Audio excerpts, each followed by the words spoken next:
کون سا اجتہاد انہوں نے کیا؟ کون سا اجتہاد کیا؟ وہ تو نص آئی سامنے، امام نووی کو دیکھ، علامہ عینی کو دیکھ۔ یہ جو کتاب اس وقت، اے اللہ کے بندو اور پیارے غوث پاک کے ماننے والوں اور سرکار کے امتیوں، یہ جو کتاب اس وقت میرے ہاتھ میں ہے نا، یہ خاص طور پر میں نے آپ کو کیوں دکھائی ہے؟ اس واسطے کہ عام کتاب اگر کوئی ماننے والا صرف لکھے گا نا، وہ میں حوالے میں حوالہ پیش کر دوں گا لیکن کتاب نہیں لاؤں گا۔ لیکن یہ کتاب جس نے لکھی ہے، اس کا نام ہے الامام شہاب الدین ابو الفضل احمد بن علی بن محمد ابن حجر العسقلانی۔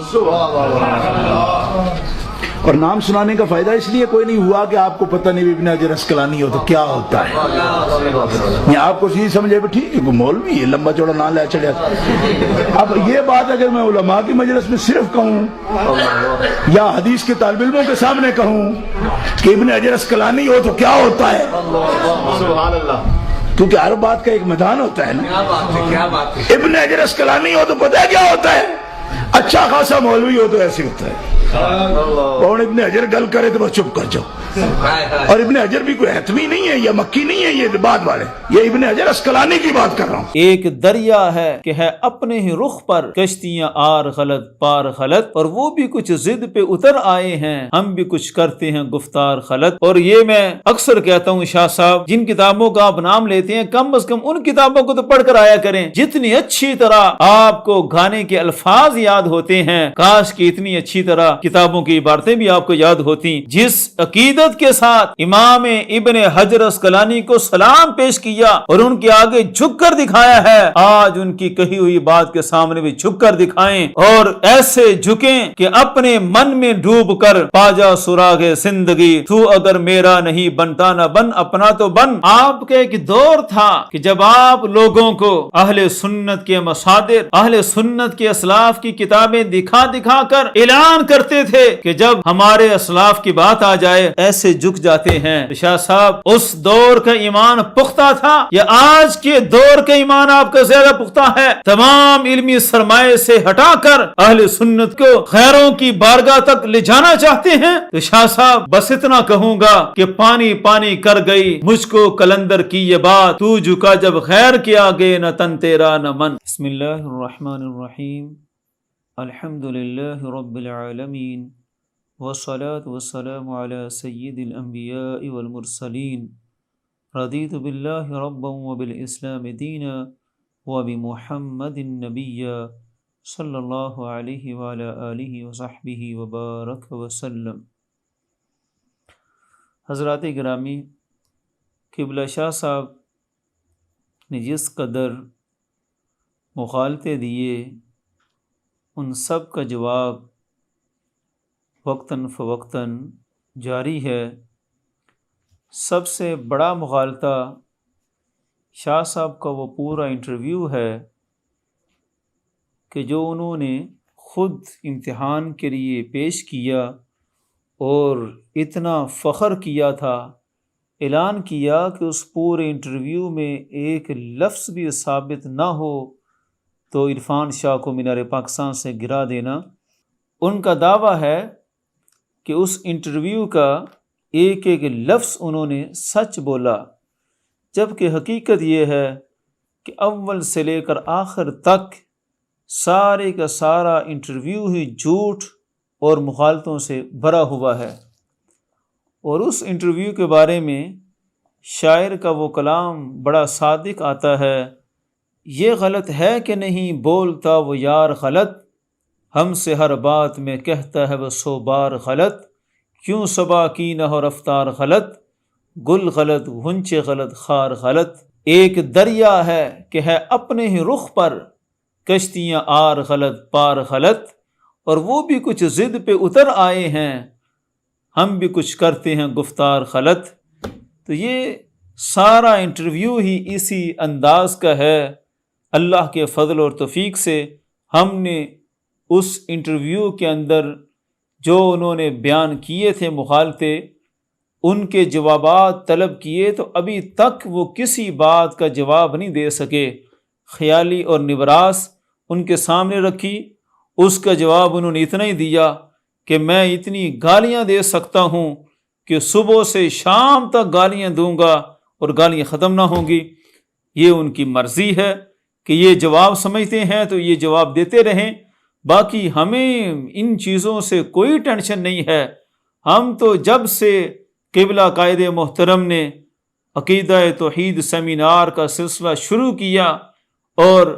بد مذہبوں کو للکارنا شروع کیا، اس زمانے سے یہ سلسلہ سنتے آئے ہیں، اور اب تو ہم بالکل گالی پروف لوگ ہیں، گالیوں سے ہمیں کوئی ٹینشن نہیں ہے۔ اور آپ جتنی ٹینشن لے جاتے ہیں ہمارے جواب دینے کی، آپ کے لب و لہجے سے بھی پتہ چلتا ہے کہ آپ کتنی ٹینشن لیتے ہیں جب آپ کا جواب آتا ہے۔ اور اس پر بھی میں اتنا کہوں گا کہ اے شمع تجھ پہ رات یہ بھاری ہے جس طرح، ہم نے تو ساری عمر ہی گزاری ہے اس طرح۔ اور پھر اگلا مغالطہ ان کا یہ تھا کہ یہ ساری حدیث فدق ہی من گھڑت ہے،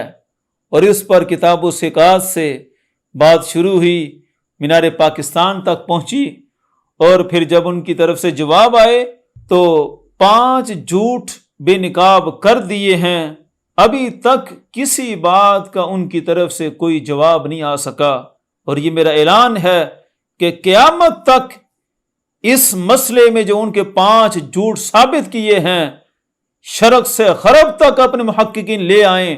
اس بات کا وہ کبھی بھی جواب نہیں دے سکتے۔ یہ ہو ہی نہیں سکتا کہ اپنے جھوٹوں کا کوئی وہ دفاع کر سکیں۔ ہاں، عجیب و غریب طریقے سے واردات کرنا اچھی طرح جانتے ہیں، اور ہمیں بھی اچھی طرح اندازہ ہے کہ جس شخصیت کو ہاتھ ڈالا ہے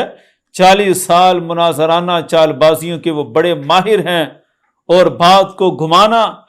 کہیں سے کہیں لے جانا، یہ ان کے بائیں ہاتھ کا کھیل ہے۔ لیکن اصل مسئلہ ان 5 جھوٹوں کا جواب دینا ہے، اس کا جواب بھی ابھی تک نہیں آیا۔ اب ان کے سامنے اس انٹرویو کے اندر جو اگلی بات انہوں نے کی ہے وہ بھی ذرا پیش کرنی ہے۔ اس انٹرویو کے اندر حضرت کا دعویٰ یہ ہے کہ سیدہ پاک طیبہ طاہرہ رضی اللہ تعالی عنہا نے اجتہاد فرمایا ہی نہیں ہے، اور یہ صرف ان کا دعویٰ نہیں ہے بلکہ ان کا جتنا بھی وہ ٹولہ ہے، پنڈی سے لے کر یو کے تک، یو کے سے لے کر کینیڈا کے مداری تک، سب کا ایک ہی دعویٰ ہے کہ اجتہاد والا مسئلہ ہی نہیں ہے، اجتہاد تو ہوا ہی نہیں تھا۔ اجتہاد جب ہوا ہی نہیں تو پھر اجتہادی خطا کہنا یہ بھی کسی طرح مناسب نہیں ہے، تو لہذا وہ اولین اجتہاد کی ہی نفی کر رہے ہیں۔ تو یہاں بھی وہی پریشانی سامنے لاحق ہوئی کہ حضرت کو کوئی کتاب دکھائیں تو کون سی دکھائیں۔ یہ بھی عجیب وتیرہ ہے کہ جب بھی کوئی کتاب دکھاتے ہیں تو کہتے ہیں یہ اقوال ہیں، قول تو لکھے ہوتے ہیں، ان کو کوئی اعتبار ہی نہیں ہے۔ اور آج تک ہم نے جتنی کتابیں ان کو دکھائیں صرف وہی دکھائی ہیں جس کا وہ خود نام لے بیٹھے تھے۔ شکر ہے چند کتابوں کا نام لے لیتے ہیں، پھر ہمیں وہ دکھانا آسان ہوتا ہے، اور آگے ان کو بھی پتہ نہیں ہوتا کہ اس کتاب کا جب میں نام لے رہا ہوں اس میں لکھا کیا ہوا ہے، آگے وہ بالکل مطالعے سے خالی ہوتے ہیں۔ تو اس مسئلے میں بھی شکر ہے کہ انہوں نے کتابوں کے نام لیے اور ہمیں دعوت دی کہ امام نووی کو دیکھو، علامہ بدر الدین عینی کو پڑھو۔ تو آج ان کے سامنے امام نووی سے ہی حوالہ پیش کیا جائے گا کہ حضرت امام نووی شرح صحیح مسلم کے اندر اس مسئلہ میں کیا فرماتے ہیں۔ تو یہ شرح صحیح مسلم شرح النووی یہ سامنے پیش ہے۔ اس میں امام نووی علیہ رحمہ اسی حدیث کے تحت فرماتے ہیں، قال القاضی عیاض وقد تأول قوم طلب فاطمة رضی اللہ تعالی عنہ میراثها من ابیها على انها تأولت الحدیث۔ یہ امام نووی اپنا بھی قول پیش کر رہے ہیں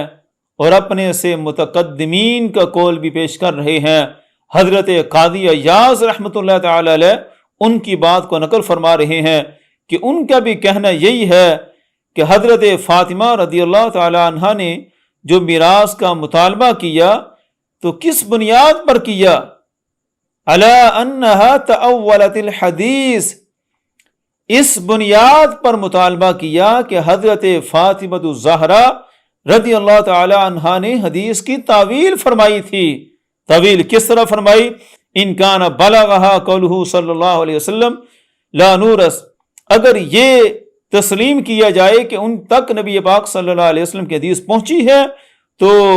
پھر انہوں نے طویل فرمائی کہ یہ حدیث علی الاموال التی لہا بال فہی التی لا تورث، کہ یہ ان اموال کے بارے میں ہے کہ جو بڑے ذی شان، بڑے اہمیت کے حامل اموال ہیں، ان کے بارے میں احادیث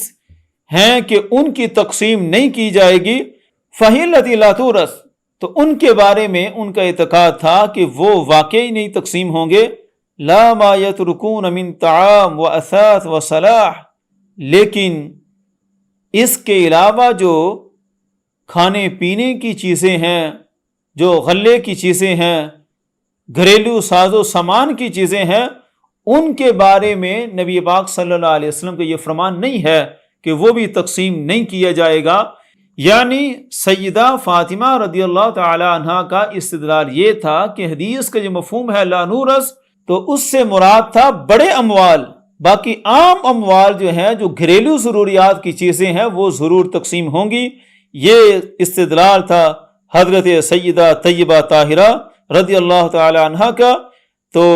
امام نووی فرماتے ہیں وَهَذَا التَّأْوِيلُ خلاف ما ذهب الیہ ابو بکر وعمر وسائر الصحابہ، کہ یہ تعویل حضرت ابو بکر، حضرت عمر رضی اللہ تعالی عنہما اور تمام صحابہ کی تعویل کے برخلاف تھی۔ تو یہ امام نووی علیہ رحمہ واضح انداز میں فرما رہے ہیں کہ اجتہاد تھا۔ حضرت فاطمہ الزہرا رضی اللہ تعالی عنہ اپنے طور سے اجتہاد فرما رہی تھی کہ یہ حکم جو بڑے جاگیریں ہیں یا بڑی اہمیت کے حامل اموال ہیں ان کے لیے ہے، جبکہ صحابہ کرام کے استدلال یہ تھا کہ یہ حکم ہر چیز کو عام ہے۔ تو یہ رہا امام نووی علیہ رحمہ کا مسئلہ۔ دوسرا حضرت نے نام لیا امام بدر الدین عینی کا کہ ان کو بھی پڑھیں، تو اللہ کے فضل سے ان کو بھی پڑھ کے آئے ہیں۔ اور یہ میں اکثر کہتا ہوں شاہ صاحب، جن کتابوں کا آپ نام لیتے ہیں کم از کم ان کتابوں کو تو پڑھ کر آیا کریں۔ جتنی اچھی طرح آپ کو گانے کے الفاظ یاد ہوتے ہیں، کاش کہ اتنی اچھی طرح کتابوں کی عبارتیں بھی آپ کو یاد ہوتی۔ تو یہ میرے ہاتھ میں علامہ بدر الدین عینی کی عمدۃ القاری موجود ہے، تو اسی کے اندر قصۃ فدق والی حدیث کے تحت علامہ بدر الدین عینی اس حدیث کے فوائد میں ایک بڑا خاص فائدہ ذکر کرتے ہیں، اور یہ بڑے سوالوں کا جواب ہے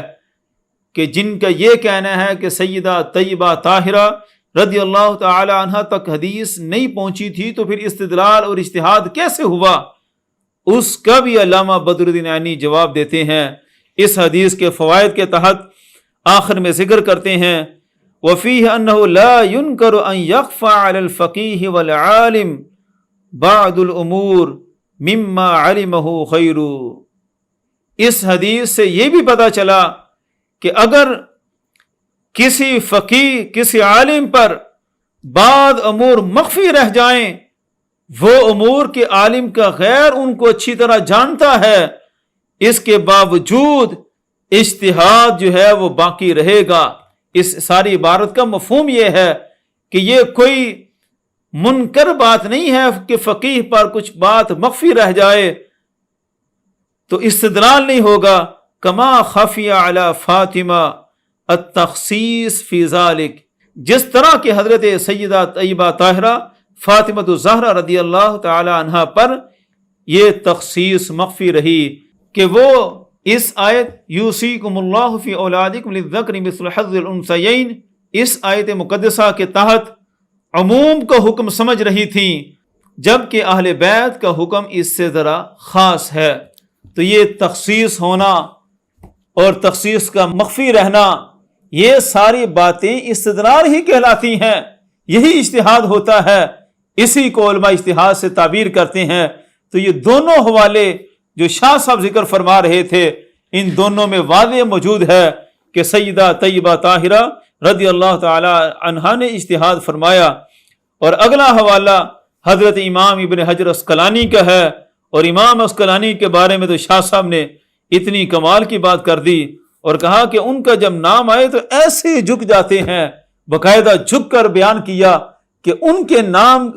کے سامنے کوئی کلام نہیں ہو سکتا جب وہ مسئلے کو بیان کر دیں۔ تو ان کی بارگاہ میں ہی حاضری دیتے ہوئے یہ میرے ہاتھ میں موجود ہے فتح الباری شرح صحیح البخاری، اس کے اندر بھی حضرت فاطمہ الزہرا رضی اللہ تعالی عنہا کے اجتہاد کو علامہ عسقلانی نے ذکر کیا اور واضح کہا کہ کأنها اعتقدت تخصیص العموم فی قولہ لا نورث، کہ گویا کہ حضرت فاطمہ الزہرا رضی اللہ تعالی عنہا نے نبی پاک صلی اللہ علیہ وسلم کے اس عمومی فرمان میں تخصیص کا ارادہ رکھا، تخصیص کا اعتقاد رکھا۔ عمومی فرمان یہ تھا کہ لا نورث، وراثت تقسیم نہیں ہوتی، لیکن انہوں نے اس میں تخصیص سمجھی کہ گویا کہ جس طرح امام نووی نے ذکر کیا کہ یہ لا نورث کا حکم بڑے اموال کے لیے ہے، بڑی جاگیروں کے لیے ہے، ضروریات زندگی کے معاملات، حضرت فاطمہ الزہرا رضی اللہ تعالی عنہ کی استدلال یہ تھا کہ وہ ضروریات زندگی کا ساز و سامان وہ اس حکم کے تحت داخل نہیں ہے اور اس میں وراثت تقسیم ہوتی ہے۔ آگے بھی پوری عبارت موجود ہے اور آخر میں کہتے ہیں وَتَمَسَّكَ ابو بکر بالعموم، کہ حضرت ابو بکر صدیق رضی اللہ تعالیٰ عنہ نے عموم سے تمسک پکڑا، عموم سے استدلال کیا۔ تو یہ عموم، یہ خصوص، یہ ساری باتیں واضح کر رہی ہیں کہ سیدہ طیبہ طاہرہ رضی اللہ تعالی عنہا نے اجتہاد فرمایا اور اجتہاد ہوا۔ تو امام ابن حجر عسقلانی انہوں نے بھی یہی واضح کیا کہ اجتہاد ہوا۔ شاہ صاحب حوالے تو بہت زیادہ ہیں، لیکن مسئلہ وہی ہے کہ آپ صرف اپنی ہی کہی ہوئی بات کو تسلیم کرتے ہیں، کوئی اور حوالہ دکھائے تو کہتے ہیں یہ تو فلاں قول ہے، اس کا تو کوئی اعتبار ہی نہیں ہے۔ لیکن اب آپ نے جس عقیدت کے ساتھ امام ابن حجر عسقلانی کو سلام پیش کیا اور ان کے آگے جھک کر دکھایا ہے، آج ان کی کہی ہوئی بات کے سامنے بھی جھک کر دکھائیں اور ایسے جھکیں کہ اپنے من میں ڈوب کر پاجا سراغ زندگی، تو اگر میرا نہیں بنتا نہ بن، اپنا تو بن۔ تو شاہ صاحب اپنی بات پر ہی جھکتے ہوئے امام ابن حجر عسقلانی کی بات کو تسلیم کریں، اور اگر پھر بھی وہ زمانہ سمجھیں کہ اور تھا اور اب آپ کا زمانہ کچھ اور آ گیا ہے اور اب محدثین کی باتوں کے مطابق ان کو راضی کرنے کی بجائے کسی اور کو راضی کر رہے ہیں۔ آپ کا ایک دور تھا کہ جب آپ لوگوں کو اہل سنت کے مصادر، اہل سنت کے اسلاف کی کتابیں دکھا دکھا کر اعلان کرتے تھے کہ جب ہمارے اسلاف کی بات آ جائے تو ایسے جھک جاتے ہیں۔ تو شاہ صاحب اس دور کا ایمان پختہ تھا یا آج کے دور کا ایمان آپ کا زیادہ پختہ ہے؟ تمام علمی سرمایہ سے ہٹا کر روافض کے بنائے ہوئے ڈھانچے کے سامنے اہل سنت کو کھڑا کرنے کی کوشش کر رہے ہیں۔ اور میرا اعلان ہے کہ ہم نے جتنے حوالے آپ کی کہی ہوئی کتابوں سے دکھا دیے ہیں، آپ اپنی مرضی سے 14 صدیوں کے علمی سرمایہ سے صرف ایک حوالہ دکھا دیں جو آپ کے دعوے کے مطابق ہو، جس میں آپ کہہ سکیں کہ سیدہ طیبہ طاہرہ رضی اللہ تعالی عنہا نے کوئی اجتہاد نہیں فرمایا تھا، یہ مسئلہ اجتہادی ہے ہی نہیں۔ کسی ایک کتاب کا حوالہ آپ ابھی تک دکھا نہیں سکے، جو میں نے پچھلے آپ کے سامنے سوالات کیے تھے کہ حوالے دکھائیں، نہ ان کا آپ دکھا سکے نہ اس کا آپ حوالہ دکھا سکتے ہیں۔ آپ کو چیلنج ہے کہ آپ نے حوالہ دکھانا ہے، اور آپ جو کر رہے ہیں کہ اہل سنت کو غیروں کی بارگاہ تک لے جانا چاہتے ہیں۔ تو شاہ صاحب بس اتنا کہوں گا کہ پانی پانی کر گئی مجھ کو کلندر کی یہ بات، تو جھکا جب غیر کے آگے نہ تن تیرا نہ من۔